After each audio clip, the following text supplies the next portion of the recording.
Hey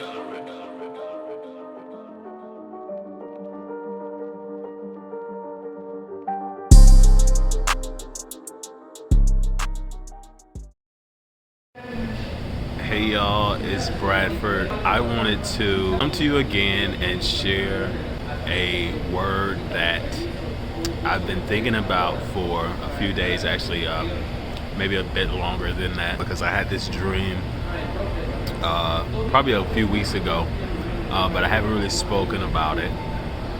And I wanted to come to you guys and share it today because after thinking about it for a while, I think I know a bit more about what the message of the dream meant. So in this particular dream, I saw a passed on loved one. This was a passed on loved one that I haven't really dreamed of before. I often see spirits in my dream of passed on family members, but this particular family member I had not seen in my dream.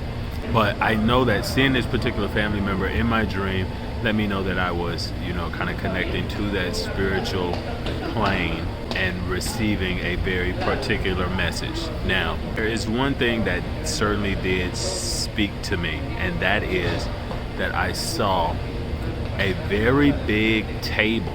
In my dream, I'm in a location that I'm very familiar with, and this table did not exist there. But there was a very large table and many individuals sitting around this table. I would say several dozen or so sitting around the table. And I think what I was seeing was a host of my ancestors sitting around the table. These were some of the passed on loved ones that I have been familiar with in my life, and then some of those that perhaps I have not seen in this life before, but were also, ancestors of mine. But this table was certainly surrounded and very festive, feeling in my dream, and it really was this sense that the ancestors are celebrating certain things that are happening now, and I think kind of celebrating the path that I'm on, the journey that I'm taking, and that the ancestors are rooting for things to come and things overcome.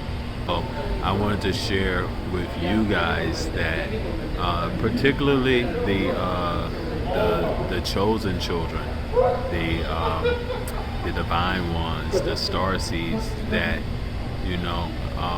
I think perhaps there are similar things that are happening for you guys, that the ancestors are celebrating this path that you're on, that you are making breakthroughs, that that things that they perhaps didn't get to experience in their lives, you are here doing the work and pushing through and going to make things happen. And I there's this element of communal things that I think are part of, particularly if you are black and you think about our ancestors say, and even in slavery times, when much more of that African culture kind of was still with us when we were displaced to the States, and it's that that thing of supporting the community, of sharing resources, of making sure that your neighbor, your fellow man has, the Bible speaks about, if a man has 2 tunics, you should give one of the tunics to your neighbor, someone who doesn't have one. And so there are those of us who have, and we're in a culture now that celebrates abundance, that, kind of, the goal is always having a whole lot, but really the goal, if you have a lot, the goal should be to have enough to kind of go and share with your fellow man who doesn't, necessarily have, right? And I know we think about all of the kind of social systems that exist, but the social systems that do exist are really, you know, they're really like systems that are set up to scam, that people to scam money off the top and things like that, and they don't really work for those individuals. So, you really have to go out of your way to make sure that your fellow man is receiving that support. I know a lot of people are very critical of like mega churches and billionaire pastors. And, I watch Joel Osteen. I get very, inspired by some of Joel Osteen's message. I get very inspired by, T.D. Jakes and people like Tyler Perry. And they do a lot, and they have accumulated a lot. And so I won't be very critical of them. But, in my, kind of recent, passion for the Bible and passion for speaking about God, there are some gaps in what I read and what I see. But it is not my position to judge, because I don't know the extent to which they make efforts to support their fellow man. But it's not about them, it's about us as individuals. What are we doing to support? And you don't have to be a billionaire. It's very easy to say, well, T.D. Jakes isn't doing it, but what are we doing? Even if you only have $5 in your pocket and there's someone around you who doesn't have that, what are you doing to help support them? And so I can lay that same judgment on myself. But the particular thing about sitting at the table, right, is that, it's that sense of sharing. It's that sense of everyone kind of coming together to share in and feast in what has been accumulated. And, we're really in this time where we do not do that at all. I mean, one, we can't even come together because there's so much chaos and so much like, so many like unfortunate things from like,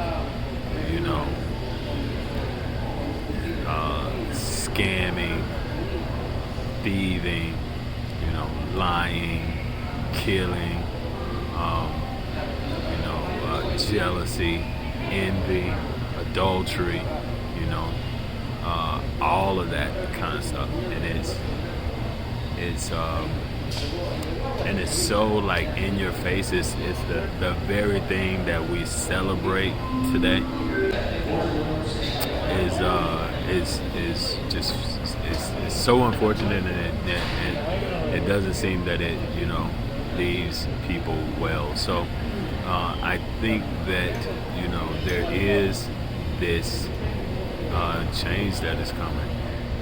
I hear a lot of prophets and pastors speak about, God is doing a new thing, and I know sometimes we get into the big debates about what should people be preaching, what they shouldn't be preaching, and whatnot.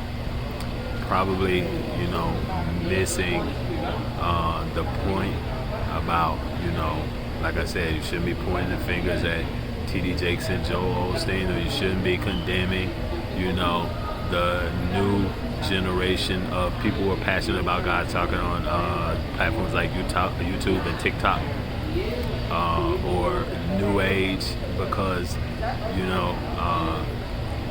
the Bible says that all things work out for the goodness of God.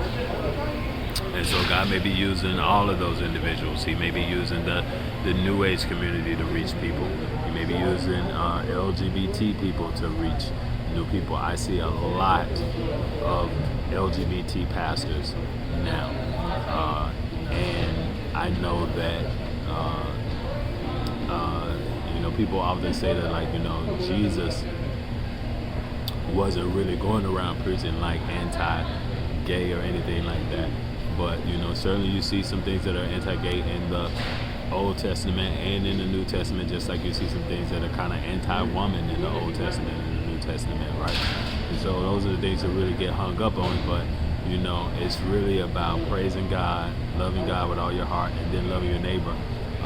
And then you can get to those other things about making a better, more perfect society. But those two are probably the most important. One thing my dad used to say, and I always come back to this, is that a fool can tell you the bridge is out.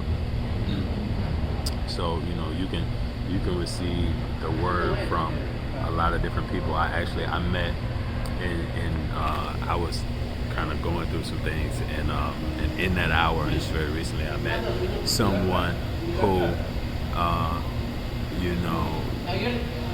I felt like had a lot of understanding, because he had shared some similar experiences, and had a lot of intellect, and kind of talking about those experiences, and I know for me, a lot of times I find that people don't understand some of the things that that I can see, or that I can feel, or what I'm going through. And and that's because people are not me. But it's great when you do find someone that can kind of connect and see some of those things, right? But I think that, again, things are changing. People have often talked about the age of Aquarius, and we are moving into that age of Aquarius. If you know anything about astrology, Aquarius deals with humanitarianism and globalism, and it also deals with some things that aren't so nice and polite. Aquarius is Saturn rules, so there's a lot of restriction that kind of happens with the sign of Aquarius. But the caring about your fellow man is certainly a big one, and I think that we're going to move toward that now. Perhaps, and this is something that's been coming to me too, is that before the dawn, it's always darkest. It's always darkest before the dawn. So things may get worse before they get better, but things will get better, and we may move away from being like such a capitalistic society to one where we're genuinely interested in the social good of our fellow man, right? And so the programs and things like that exist today don't necessarily always work to benefit the people that need them the most. Just like we can see how the justice system doesn't work, whether it's the corrections, whether it's the judicial system, whether it's law enforcement. We can see that the education system is broken. We can see that just the government in general is just not functioning so well. It makes you question, even if this kind of great experiment is still existing. It's like, what actually is the real thing that is going on right now? Because it seems like, and even though it's always been kind of broken, even the broken piece is not quite what it used to be. And I don't know, it's they just had that verdict come in, and that was very emotionally taxing for me. There's other things going on that are very emotionally taxing here in New York. The Proud Boys are out marching in the street. It can really drain you, especially if you are um, empathic and sensitive to some of these kind of things. But you know, I think it is good to stay positive. So if you're listening to content like Jordan the Chosen One, shout out to him. Shout out to Latoya Okia. Shout out to the Peace Dealer. Shout out to it's so many that I listen to that I feel like are uplifting. Shout out to Joel Olsen. Shout out to Jalen. Shout out to TD Jake. Shout out to All Nations Church. Shout out to so many. I can't. I'm not so great all the time with this extemporaneous speaking, but all of that positive content to kind of get you through the hard times, that's great. You should listen to that. But it is often about the journey, and the journey is not always where those people are speaking from. The journey can be from you can find yourself in a low place, in a dry place, in a place of lack, and trying to get through that. But I do, like I said, this particular dream, I see this vision of kind of shared good, everyone sitting at the table. And so it's actually interesting. Now I'll drop this video because I recorded this before I had the dream, so perhaps this is why it showed up. There's a particular song that in my dream, as we're sitting around the table, I start to sing this in the dream, and everyone kind of joins in on the song. So I hope you guys enjoy it, and here it is. Give me a thumbs up if you can. You can give me a share if you can. I really appreciate it. All right, this is Bradford. It's such a good feeling to know you're alive. It's such a happy feeling. You're growing inside. And when you wake up ready to say, I think I'll make a snappy new day. It's such a good feeling, a very good feeling. The feeling that I'll be back when the day is new, and I'll have more ideals for you, and you'll have things you'll want to talk about. I will too.